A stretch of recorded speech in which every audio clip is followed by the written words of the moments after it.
L'ombre n'est pas l'ombre, mais simplement le jugement, l'émotion portée sur elle, à la mesure de l'amour que nous portons, est simplement l'ombre à étreindre. Sinon, notre amour resterait virtuel, à la mesure de la lumière que nous portons, est simplement l'obscurité à éclairer, ni plus ni moins. Au cœur de l'obscurité, ce que nous appelons l'ombre, se cache simplement notre peur fondamentale, qui cache elle-même notre blessure la plus intime. Notre être se déploie simplement entre ces deux extrêmes. Et nous avons à réconcilier ces deux extrêmes.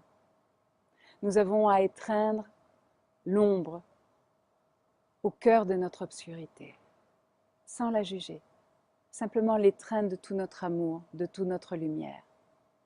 Et alors ce qui semblait notre malédiction va se révéler notre bénédiction. Et ça va nous donner aussi l'opportunité d'actualiser notre amour, sinon, sans cette ombre, sans cette obscurité, notre amour serait simplement virtuel. La véritable spiritualité, l'éveil de la conscience, ne peut pas découler d'une approche qui séparerait l'ombre de la lumière. La partie ne peut pas être séparée de l'ensemble. Dès qu'au nom du spirituel, dès qu'au nom de l'absolu, nous nous coupons de la réalité qui est ombre et lumière, eh bien nous nous coupons du spirituel et nous nous coupons de l'absolu. La source, elle est en toute chose. Elle est dans l'ombre comme dans la lumière.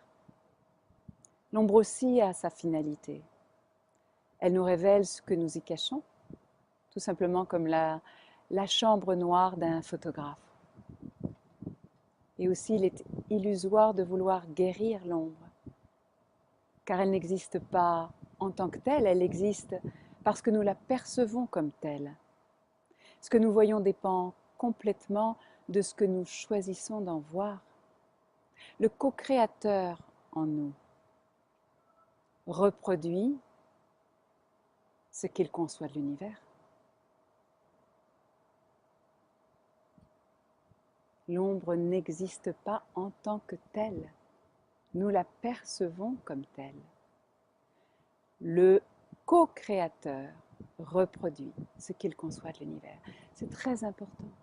Et c'est un moment clé dans la vie, dans la véritable spiritualité.